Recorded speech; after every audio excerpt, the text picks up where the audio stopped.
that when I was talking with my students about different accents, um, that I would go into the most unenlightened ways of describing, different people from different regions, and but that really seemed to be the way to bring it forward, to bring the idea forward. When I'm talking about, for example, General American, there's, I, or, General White Caucasian American, um, especially there's a very sort of stereotypical way that I will, instruct people how to do it, which is because I've done accent reduction with people that are practicing their English, right? So, the very sort of like, have the gumball in the center of the mouth and have the jaws set in a very certain way and have a very square way of speaking so that it comes forward.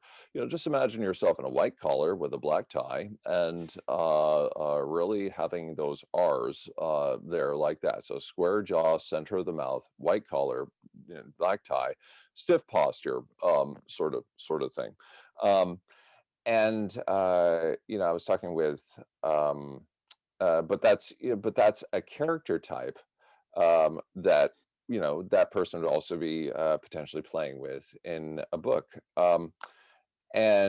Likewise, with characters in a book, when I talk about, for example, doing male and doing female voices, of course, we live in an age where we are so blessed to have now these options of describing male and describing female, and also the liberty to say, you know what, I'm choosing not to say that there is a difference, and I challenge you, Matt, to consider that there's not a difference, at least in the way you've traditionally been schooled on it. But then what it comes back to me is in the context of this book, especially romance novels, which I read a lot, narrate a lot.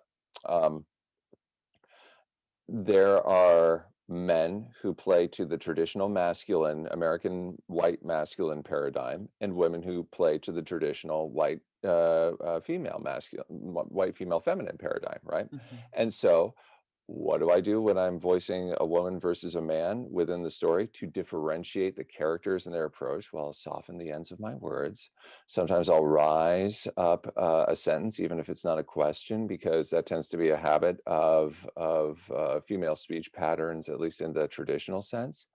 And those things tend to be the tools that I use. But it's also so important to think, okay, what story am I telling?